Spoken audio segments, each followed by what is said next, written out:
একালৰ বৃন্দাবন একালত পৰে চন তেনে অৱস্থাই হ'বলৈ ধৰিছে এতিয়া অসম বিজেপিৰ। অসম বিজেপিত চলিছে এতিয়া চন্দ পতন। লাহে লাহে বিজেপিৰ প্ৰতি মোহভংগ হৈছে একাংশ বিজেপি কৰ্মীৰ। বৰাকত বিজেপি দল ত্যাগ কৰি কংগ্ৰেছত যোগদান ৮০ৰো অধিক বিজেপি কৰ্মীৰ। বুধবাৰে শিলচৰ জিলা কংগ্ৰেছৰ সভাপতি অভিজিৎ পালৰ হাতত ধৰি কংগ্ৰেছত যোগদান কৰিলে পঞ্চায়ত প্ৰতিনিধিকে ধৰি ৮০ গৰাকীতকৈ অধিক বিজেপি কৰ্মী তথা সমৰ্থকে। শিলচৰ জিলা কংগ্ৰেছ ভৱনত অভ্যৰ্থনা অনুষ্ঠানৰ জৰিয়তে বৰাকৰ পালংঘাট ব্লকৰ প্ৰাক্তন বিজেপিৰ আঞ্চলিক সদস্য বিক্ৰম সিং, গংগানগৰৰ প্ৰাক্তন আঞ্চলিক সদস্য আলতাফ হুছেইন বৰভূঞা, মায়নৰ খালৰ প্ৰাক্তন আঞ্চলিক সদস্য ৰামজী কুৰ্মীকে ধৰি ধৰ্মিকালৰ প্ৰাক্তন আঞ্চলিক সদস্য ৰিংকু আচাৰ্যসহ আন আন বিজেপি কৰ্মীসকলক আদৰি ল'লে কংগ্ৰেছে। আনহাতে এইসকল বিজেপি কৰ্মীয়ে কংগ্ৰেছত যোগদান কৰাৰ ফলত পালংঘাট ব্লকৰ লগতে ধলাই কংগ্ৰেছ শক্তিশালী হোৱাৰ লগতে অনাগত দিনত ধলাই বিধানসভাত পুনৰ নিৰ্বাচনত কংগ্ৰেছৰ জয় নিশ্চিত বুলি আশাবাদী শিলচৰ জিলা কংগ্ৰেছ। নিউজ ডেস্ক রিপোর্ট, অসম নর্থ ইস্ট নিউজ লাইভ।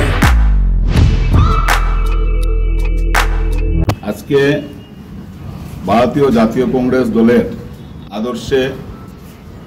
আদর্শিত হয়ে পালংঘাট ব্লকের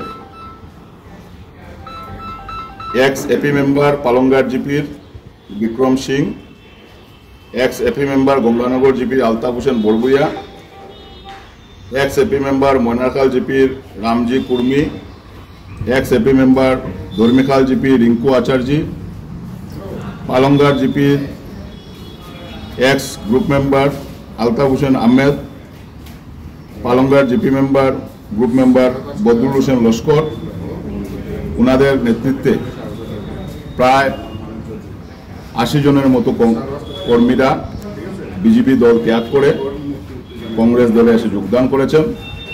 আমরা আশাবাদী যে ওনাদের যোগদানে পালংঘাট ব্লক সহ ধলাই কংগ্রেস আরো শক্তিশালী হবে। ওনাদের কংগ্রেস দলে যোগদানে আমরা ওনাদেরকে আন্তরিক অভিনন্দন জানাই এবং আগামী দিনে ধলাইতে বাই ইলেকশন, সেই বাই ইলেকশনকে সামনে রেখে যেভাবে মানুষ কংগ্রেস দলের পাশে এসে দাঁড়িয়েছেন, আমরা আশাবাদী যে বাই ইলেকশনে ধলাইতে কংগ্রেসের জয় জয়কার হবে এবং আরও অনেকেই যোগদানের জন্য আমাদের সাথে যোগাযোগ করছেন। ইতিমধ্যে অনেক বিজেপি দলের কর্মী এবং বিভিন্ন দল ত্যাগ করে কংগ্রেস দলে এসে যোগদান করবেন।